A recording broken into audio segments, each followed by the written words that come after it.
Okay, in this video, we're going to continue going forward. Um, this we had added this action method here, and we had implemented this clear screen method down here to um, basically clear out the text of the text boxes and the category. Of course, I'm using a different example.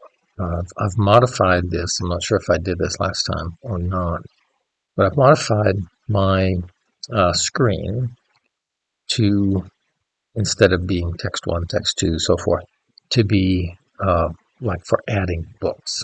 So I'm using title, author, and category. And as you can see, I have um, I have modified the names of my text boxes and labels and the button to be, for adding books. But you should already have your um, entity that you're working with, the task. You're already kind of there. Mine was just very generic, text one, text two. So now I've kind of made it about adding books. So it's something in parallel to what you're doing. So with that, I am doing this clear screen thing, which you should have that implemented, I believe. And now the focus is on adding this book. Um, and I've actually done a little more, which is I've kind of moved forward a little bit and I've started working on the Azure table stuff. So, and I left this in there, so I'm going to back that back out. So this is what it would look like, and we'll get back to the async stuff in the next video, maybe. Okay, so um, the add book method is going to build a book class, and I think you have a task class to build. So we'll look at this book class. It's really very simple. So I've got a class for book. It has a book ID, which is an integer. And when you store things in a database, typically you're going to have an identifier field. We'll talk more about that as time goes on, but it is a unique identifier for a row in a database, so that book can be retrieved by book ID or the task can be retrieved by task ID. What we're going to end up doing with it is just using an integer that's 0, 1, 2, 3. I'll show you how we'll create those IDs and assign them as we go forward. And then my properties are just like my text boxes. I've got a title, I've got an author, I've got a book category, and then this here is how I typically do the reports. So we could have a function in here that is get report. I kind of like to use a property that just says that way you could do book dot report, but the population of that property is the results of the method. But outside the class, it just looks like a report property. Inside the class, no one needs to know that I'm calling a get report method to create basically a string, which is the report that will be basically sending out through this property. So when you say you want to do, put the report on the screen, you just do your book dot report, and it comes in here and builds this report. So the get report method is private, so it's not exposed outside. So it's kind of like the sausage making is behind the scenes. And it's just returning a concatenated string. So strings are concatenated together with these plus signs, that plus operator, between strings, basically concatenates or joins them together. And I'm using string interpolation to have a literal value and then a property value, and then I'm using this environment new line to get a line return. And so this is what my report is going to look like when it prints out. And this is one reason I use fixed width fonts in the output text box, because these will all line up. If we weren't using fixed width fonts, then this would not be vertically aligned. It would be kind of jagged. And I kind of like things to be nice and clean. So I use fixed width fonts. I use the dots and so forth to make things line into like columns. And so that's the report will do. So you should have a class very much like this. I chose to pass in my values in the constructor. You can just have a empty constructor or no constructor and just set properties if you want to just, populate the properties of your class after you create it and just, do book.title equals whatever. I went ahead and just for simplicity and because the number of parameters is small, if you had 20 properties, you wouldn't want to be doing this. You've got to figure out some other way of getting the data into your class. But with just 3 properties, it's pretty simple to just pass them all into the constructor, set the internal values like that, and then you've got a book object. So in using that, over here, I create a variable called book, and I say that book, when we click the add book button, is going to create a new book object from the class, pass into it the text values from the text boxes, and I'm trimming them, which would remove any preceding and trailing spaces. And then I'm just bringing in the text from the category. That doesn't need to be trimmed because those values are set by the control itself. They're not entered manually. And then, so this does not set the ID of the book. And if you were in a database, the book ID would just be provided by the database. Again, we'll look at data storage and those kind of things soon. But I also have a books collection, and let me show you what that looks like. So up here, I have a dictionary that has so a dictionary has 2 values, just like any kind of dictionary. You've got an entry and you've got a description or whatever. You've always got 2 parts to it. This is the key. Has to be unique. You can't put 2 items into this collection with the same key. That's true for all dictionaries. This has to be a unique key. Then here's my book object. So this in the brackets tells you what's the type of the dictionary. So this is a dictionary with an integer key, and the keys point to values, and the values are books. The entries in a dictionary are called key value pairs. So you'll have sets of books with a book ID and the book itself. This is an internal private variable, so underscore lowercase books. And I'm initializing it right here to a new book object. That initialization equals new dictionary could occur anywhere before you use it. It could be down here in initialized form. In fact, you can see I'm actually reinitializing it here. It's only necessary to initialize it once. I have it both places. Don't pay any attention yet to this file storage params or anything else. We're not going to use that just yet.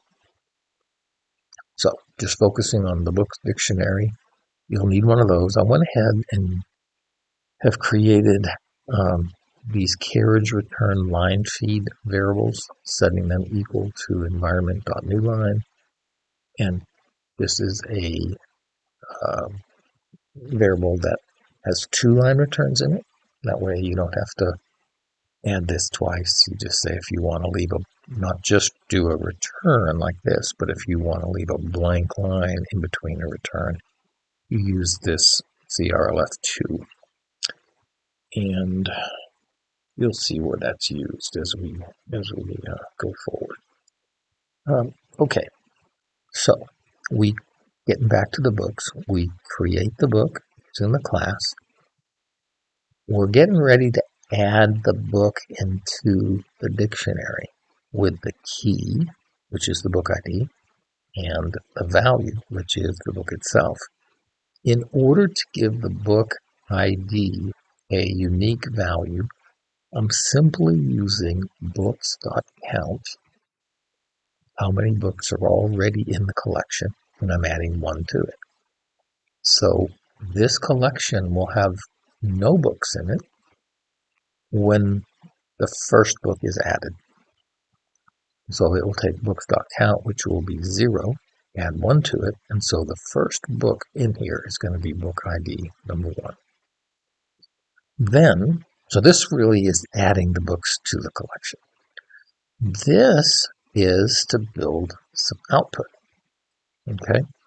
And then just to skip down here, clear screen is just going to come in here, clear out the text boxes and the category, and refocus the next entry on entering a title, so you can kind of cycle through and add more books. So that's at the end. That's kind of a cleanup. So in between the two, I'm basically creating the text that is going to go into the screen output using a string builder. So I basically say, okay, I create a new string builder. I put like a title on the report by saying, here's my book collection. Yours could be, here's my task collection. And then I'm using 2 spaces, or basically 2 carriage returns, which is going to give me a single blank line in between this title and these books. And then I'm looping through books using a loop variable called key value pair book, KVP book. Anytime you see KVP, know that it's an entry in a dictionary or sorted list or in some other collection that has keys and values. KVP is key value pair. So the key value pair in the books collection is this KVP book. And so if there's 1 in here, it's going to loop through this 1 time and take the value, which is the book. The key is the identifier, it's the integer. But the value is the book class itself. So if I hover over that, you see it's a book from this key value pair integer book dot value. So that's what this value is. And then I just use that report property that I built to get the, this report and add it into the string builder. So it'll be this title plus a return and a blank line. And then we're going to add in to the string builder the report for the book, and then another new line, which will give us another blank.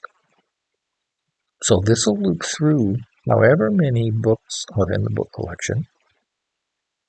So the first time you add a book, it's going to have 1. The second time you add a book, it's going to have 2 until you clear out the dictionary, which we're not doing in this program. We're just adding to it. So if you add 10, there's going to be 10, and each time it's going to write the whole report of all those books out to the text box. You'll see that in a second. And then we basically, when we're done looping through the books, we simply set the text property of the text box, that's the one at the bottom, to the value of the string builder using this toString method. So it's going to turn the string builder object, which is a special object for efficiently building strings, into the string that it has been building. And then we clear the screen and we're done. So let's see if we can show this in operation. So I'm just going to use some test information here. Test idle, test author, and I'm going to do one. You can see. And we'll say this is a technology book. We add the book, and there you go. There's my book collection. This is the report for the first book. And had I not put my cursor down here in this text box, you would have seen would have been set back up here. So I'm going to do test book 2, test author 2, and we'll do the science station. And it looked like it just added this down here, but what it did is it actually set the value of this text box to the whole output of that string builder. So you can see here's a string builder. We put our title in here. That's this. We looped through the collection, which now has 2 books in it, which basically, gave you this for the first one, this for the second one.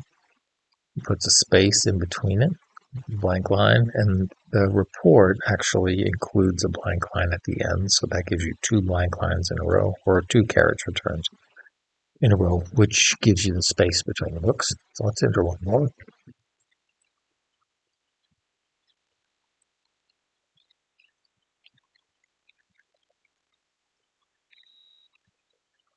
And our category this time will be reference, and the book, and there you go.